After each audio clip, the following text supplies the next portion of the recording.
kasih pemirsa, Anda masih bersama kami dalam Kominfo Newsroom. Kita ke informasi lainnya pemirsa, Menteri Pertahanan Prabowo Subianto melakukan kunjungan kehormatan ke Presiden Prancis Emmanuel Macron. Didampingi oleh Menteri Luar Negeri Retno Marsudi, pertemuan ini digelar secara tertutup dan dilakukan pembahasan mengenai kesiapan Indonesia dalam memperkokoh kemitraan strategis kedua negara. Menteri Pertahanan Prabowo Subianto dan Menteri Luar Negeri Retno Marsudi melakukan kunjungan kehormatan ke Presiden Prancis Emmanuel Macron di Istana Élysée Jumat 21 Juli lalu. Dalam pertemuan itu, Menhan Prabowo dan Presiden Macron membahas kesiapan Indonesia untuk memperkokoh kemitraan strategis dengan Prancis berdasarkan prinsip saling menghormati dan saling menguntungkan. Selain itu, membahas terkait kerjasama pertahanan kedua negara yang tidak hanya soal jual beli alutsista, namun juga transfer teknologi, pengembangan dan produksi bersama, sampai kepada soal keamanan. Sebelumnya, Menhan Prabowo dan Menlu Retno menghadiri pertemuan 2+2 dengan Menhan Prancis Sébastien Lecornu dan Menlu Prancis Catherine Colonna. Di hubungan pembicaraan 2+2 telah berjalan dengan sangat baik dan hubungan kita khususnya di bidang pertahanan adalah yang terbaik dalam beberapa dasawarsa ini. Kita sangat puas dengan pertemuan ini dan kita melihat suatu kerjasama strategis yang sangat baik di masa-masa mendatang. Dalam kesempatan terpisah, Menteri Luar Negeri Republik Indonesia Retno Marsudi menambahkan, kerjasama pertahanan kedua negara diperlukan untuk menjadikan Indonesia bagian dari mata rantai pasok global untuk industri strategis. Oleh karena itu, Menlu Retno mendorong implementasi kerjasama joint ventures dan joint production antara Thales dan PT Land Industry. Saya menekankan pentingnya kerjasama yang tidak sebatas pada jual beli alutsista, tetapi juga transfer teknologi, pengembangan dan produksi bersama. Ini penting untuk membangun strategic otonomi Indonesia. Indonesia juga ingin menjadi bagian dari mata rantai pasok global untuk industri strategis. Untuk itu, saya dorong implementasi kerjasama joint venture dan joint production antara Thales dan PT Land Industry.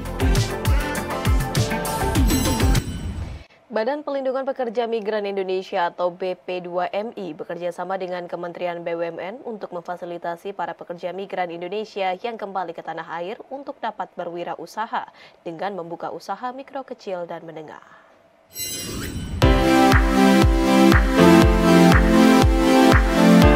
Kepala Badan Pelindungan Pekerja Migran Indonesia Beni Ramdhani menyatakan komunitas relawan pekerja migran Indonesia atau Kawan PMI dan perkumpulan wirausahawan atau perwira PMI harus siap jadi garda terdepan dalam melawan sindikat penempatan PMI ilegal. Untuk mendukung hal tersebut, Beni juga menjelaskan bahwa selama ini BP2MI juga telah melakukan pemetaan permasalahan yang dihadapi oleh para PMI dan menemukan 3 tantangan untuk mewujudkan kesejahteraan para PMI sekaligus melawan para sindikat penempatan PMI ilegal.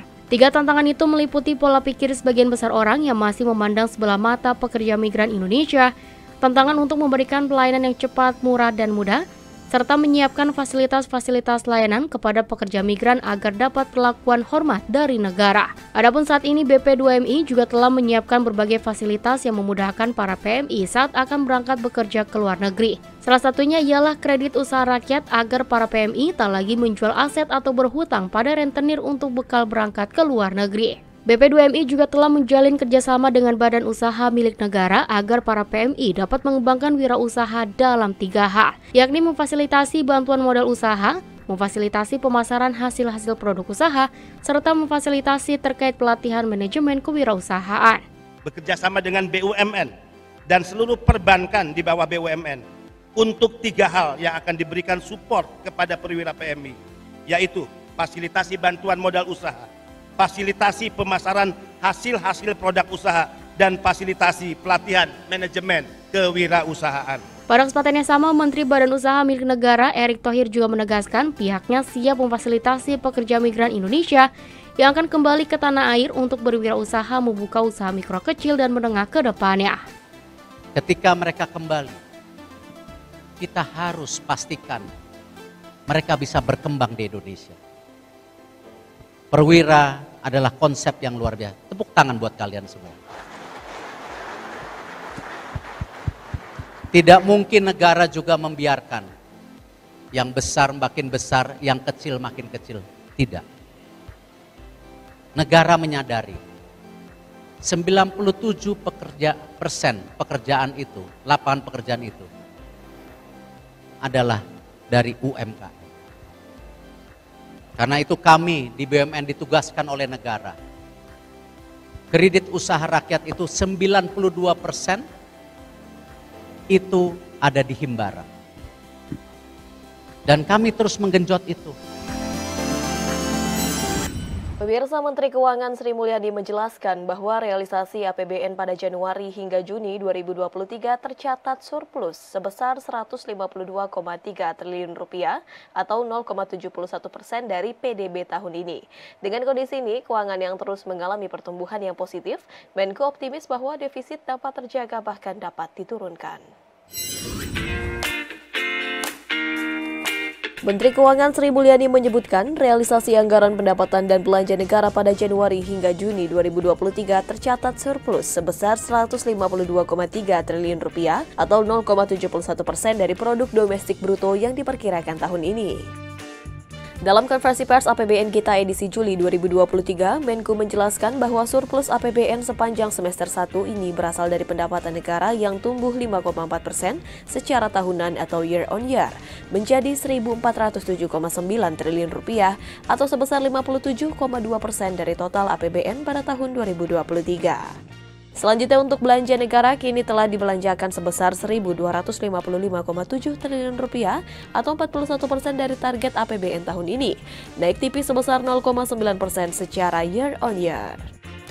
Adapun untuk keseimbangan primer juga tercatat mengalami surplus 368,2 triliun rupiah, di mana keseimbangan primer adalah selisih dari total pendapatan negara dikurangi belanja negara di luar pembayaran utang. Dengan kondisi keuangan negara tersebut, Menko optimis bahwa pada tahun ini defisit dapat terjaga bahkan dapat diturunkan. Dari sisi keseimbangan primer juga surplus 368,2 triliun. Ini juga jauh lebih tinggi keseimbangan primer surplus dibandingkan tahun lalu yang juga surplus 279 triliun atau kenaikannya 32%. Jadi dua hal ini C dan D menggambarkan tahun lalu sudah baik, APBN tahun ini posisi semester 1 masih jauh lebih baik lagi. Ini hal yang perlu untuk kita syukuri dari sisi kesehatan APBN dan tren konsolidasi yang sangat kuat dan kredibel. Pemirsa, dalam memberikan efek jera pada pelaku usaha yang masih abai terhadap aturan perundang-undangan di bidang perdagangan, Kementerian Perdagangan Republik Indonesia melalui Ditjen Perlindungan Konsumen dan Tata Tertib Niaga Kementerian Perdagangan memusnahkan produk impor yang melanggar aturan senilai 12 miliar rupiah di Sidoarjo, Jawa Timur.